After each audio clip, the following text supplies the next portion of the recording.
విజయబాబు గారు చెప్పండి, ఏమిటి జనసేన దందాలు? ఒక పక్కేమో టీడీపీ వాళ్ళు వాళ్ళని కొడుతుంటేనేమో పడి ఉంటున్నారు, పడి ఉండమనేమో నాయకులే చెబుతున్నారు. కొవ్వూరులో మన జనసేన కార్యకర్తలని టీడీపీ వాళ్ళు కొడితే మరి ఒక వీడియో వచ్చింది, అది కరెక్ట్ కాదు. అనంతపురం సభలో కూడా ఒక ఆయన ఎవరినో మీద దౌర్జన్యం జరిగిందని వచ్చింది. సో ఇప్పుడు జనసేన వాళ్ళు ఏంటి టీడీపీ వాళ్ళ మీద, వైసీపీకి సంబంధించిన వాళ్ళ మీద దాడులు చేయటం కానీ, పిఠాపురం ఇటువంటి చోట్ల కూడా, కొన్ని చోట్ల ఈస్ట్ గోదావరిలో కూడా అట్లాంటి దౌర్జన్యాలు పాల్పడటం కానీ, ఏమిటి వాళ్ళల్లో ఫ్రస్ట్రేషనా లేకపోతే ఏంటి?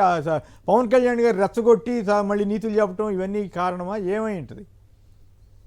దీన్ని సైకలాజికల్గా అనలైజ్ చేస్తేనండి, వాళ్ళు ఎప్పుడైతే అధికారంలోకి వచ్చారో, అంటే ఊహాతీతంగా ఎప్పుడైతే అధికారంలోకి వచ్చారో, వాళ్ళలో చాలా హై ఎక్స్పెక్టేషన్స్ ఉన్నాయి. అంటే మనం చాలా కష్టపడ్డాం, జెండాలు మోసాం, బైకుల మీద తిరిగాం, మనకి ఏదో ఒరుగుతుంది, ఏదో జరుగుతుంది అని చెప్పి ఆశించారు. కానీ ఏడాదిన్నరగా వాళ్ళ కళ్ళ ముందే తెలుగుదేశం పార్టీ అనూహ్యంగా అంతకు పార్టీ శ్రేణులు అన్ని రకాలుగా కూడా అభివృద్ధి చెందుతూ ఉంటే, వీళ్ళల్లో ఒక రకమైనటువంటి నైరాశ్యం, ఆ నైరాశ్యం ఫ్రస్ట్రేషన్కి దారితీస్తున్న పరిస్థితి. ఆ ఫ్రస్ట్రేషన్లో ఇది గమనించలేదు అనుకోవద్దండి, వాళ్ళ అధినాయకుడు ఇది గమనించాడు కాబట్టి వివిధ సమావేశాల్లో వాళ్ళకి పరోక్షమైన హెచ్చరికలు చేస్తున్నాడు. ఎవరైనా అంటే దానికి సింబాలిక్గా కూడా ఏంటంటే, చాలా అన్డెమోక్రటిక్గా ఎక్కడ విచారణ పేరు కానీ షోకాజ్ నోటీసులు ఇవ్వటం కానీ లేకుండా కొంతమందిని సస్పెండ్ చేయటం కూడా జరిగింది. ఆ సస్పెండ్ చేసి పరోక్షంగా వార్నింగ్ ఇస్తే, మనం 15 సంవత్సరాలు కలిసి ప్రయాణం చేయాల్సిందే, ఏది ఏమైనా సరే, కాదన్నోళ్ళు ఎవరైనా ఉంటే వెళ్ళిపోవచ్చు అనేటువంటి ఒక సంకేతం ఇచ్చిన పరిస్థితుల్లో తీవ్ర నిరాశ నిస్పృహల వాళ్ళల్లో ఆవహించున్నాయి. ఈ నిరాశ నిస్పృహలు వీటికి సంబంధించి మీకు సైకలాజికల్గా దీన్ని ట్యాకిల్ చేయాలని ఎందుకు చెప్పారంటే, ఫర్ ఎగ్జాంపుల్ ఇంటి దగ్గర ఒక టీచర్కి హస్బెండ్తో ఏదో గొడవ పడి స్కూల్కి వచ్చింది అనుకోండి. వచ్చిన తర్వాత ఆవిడ ఫ్రస్ట్రేషన్ ఎలా ఉంటుందంటే, పిల్లల్ని బెత్తం పట్టుకొని బాధే పరిస్థితి ఉంటుంది చిన్న గొడవకి. ఆవిడ మంచి ఉల్లాసంగా స్కూల్కి వచ్చింది అనుకోండి, పిల్లలు గొడవ చేస్తుంటే ఊరుకుంటారా, సైలెన్స్ సైలెన్స్ అని చెప్పండి. This is the human psychology, human tendency.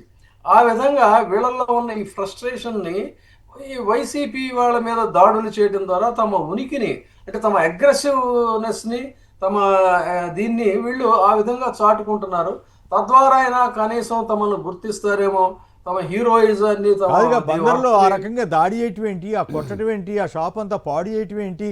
మరి ఇదంతా అరాచకం కింద రాదా? పోలీసులే అక్కడ ఉండగా జరిగితే మరి పోలీసు వ్యవస్థను ఏమనాలి? ధర్మంగా ఉండవలసిన పోలీసులే అట్లా అయిపోతే ఎట్లా? ఇది ఆంధ్రప్రదేశ్ సమాజం పోలీసులు కూడా గమనించండి. ఇక్కడ వైసీపీ వాళ్ళు ఏదైనా చిన్న కామెంట్ చేస్తేనో ఏదైనా మాట్లాడితేనేమో వాళ్ళ మీద చాలా హీరోయిక్గా వెళ్ళిపోయి వాళ్ళని వేధించి సాధించి ఊళ్ళన్నీ తిప్పుతో కేసులు పెడుతున్నారు.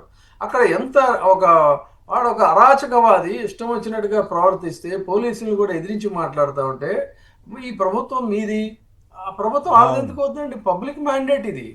పబ్లిక్ పరిపాలించమని వాళ్ళకి అవకాశం ఇస్తే పబ్లిక్ అనుగుణంగా, పబ్లిక్ మనోభావాలకు అనుగుణంగా పరిపాలన చేయాలి ఎవరైనా సరే, ఏ నాయకులైనా.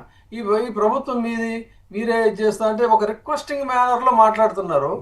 ఏ పోలీస్ అయితే చిన్న మాటలకి చెలరేగిపోయి లాఠీలు చిడిపించే పోలీసులు అక్కడికి వచ్చేసరికి అంటే వాళ్ళల్లో కూడా ఎంత ద్వైధీభావం, ఎంత సైకలాజికల్ గా డిస్టర్బెన్స్ ఉందనే దానికి కూడా అదొక ఎగ్జాంపుల్ గా తీసుకోవాలండి. సో ఇది ప్రజలందరూ గమనిస్తున్నారు. డెఫినెట్ గా ఇలాంటి అరాచకాలు కొనసాగుతాయని చెప్పి ఆశించడానికి వీల్లేదు. జగన్మోహన్ రెడ్డి గారు కూడా వాళ్ళని పరామర్శించి చెప్పారు. అయితే పబ్లిక్ లో రివోల్ట్ అనేది కూడా తెల్లవారుదాం దాకా ఉండి హెల్ప్ చేశారని కూడా చెప్తున్నాడు. అవునండి. సో అదే కొంత ఏంటంటే ఇలాంటి నియంతృత్వ పోకడలు, లేకపోతే దౌర్జన్యాలు, దౌష్ట్యాలు, ఇలాంటివి, ఇది అంటే రాజ్యహింస అంటారు దీన్ని. ఈ రాజ్యహింసలో ఇది కూడా ఒక భాగం. రాజ్యహింస చెలరేగినప్పుడు కొంతమంది అమాయకులు, కొంతమంది అన్యాయంగా బలైపోయి ఎరైపోయే పరిస్థితి ఉంటుంది. కానీ అంతిమంగా ఒక తిరుగుబాటు అనేది వచ్చినప్పుడు ఈ పోలీసు బలగాలు కూడా అణిచివేసే పరిస్థితి ఉండదు. కోర్టులు కూడా ఇప్పుడు గమనిస్తున్నాయి, కోర్టులకు కూడా మెల్లగా వాస్తవాలు అనేటువంటివి తెలుస్తున్నాయి. కాబట్టి కొంత ప్రజాస్వామ్యంలో అల్టిమేట్ గా రాజ్యహింస చెలరేగినప్పుడు మనం డిపెండ్ అవ్వాల్సింది కూడా న్యాయ వ్యవస్థ మీదేనండి.